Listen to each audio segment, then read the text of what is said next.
Hi guys, in my previous video I shared with you guys why I think mental health is important. So today I am here to find out what Singaporeans think about mental health in this climate, and I have you with me. Correct. So today we're going to go around Orchard Road talking to some people from different generations about what they think about mental health. Time to break some stigmas. Some parents think, oh, it's just a phase, you'll get out of the phase, or they're not as emotionally engaged with their child when it comes to these issues. Well, I think it's not really their problem.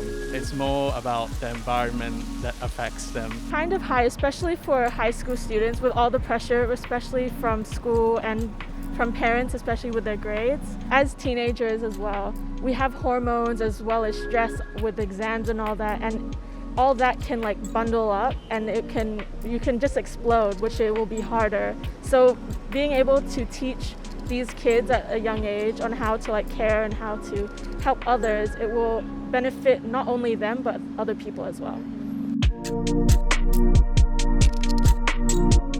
Not really. I think people in general, maybe in Asia, they're not very open to discuss their emotions. So a lot of times they put on a mask. Yeah. Just a facade to disguise. They might look happy.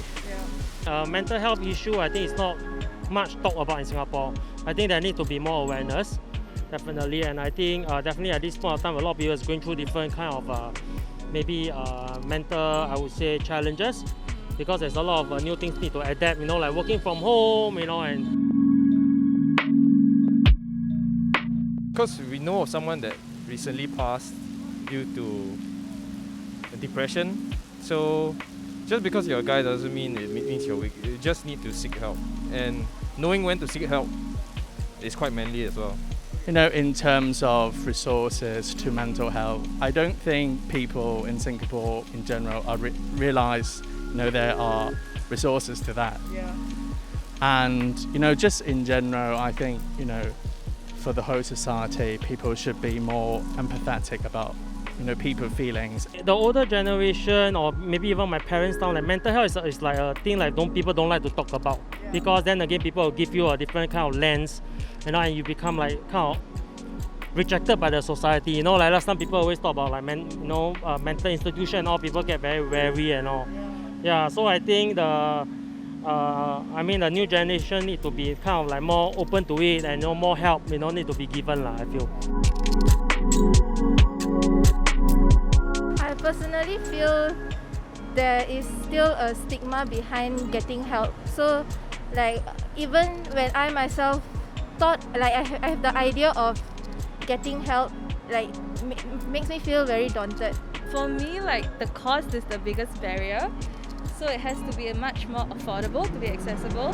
And also like students in schools should get more contacts and people they can approach, because for them only the school counsellor is available. Like a lot of times people don't know who they can talk to.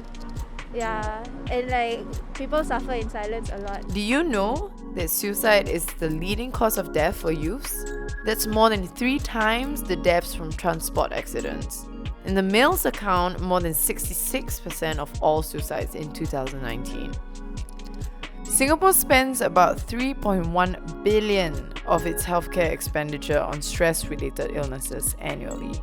51% of mental illness patients suffer from chronic physical illness because there's a link between the two. And more than 3/4 of those suffering do not actually seek any professional help.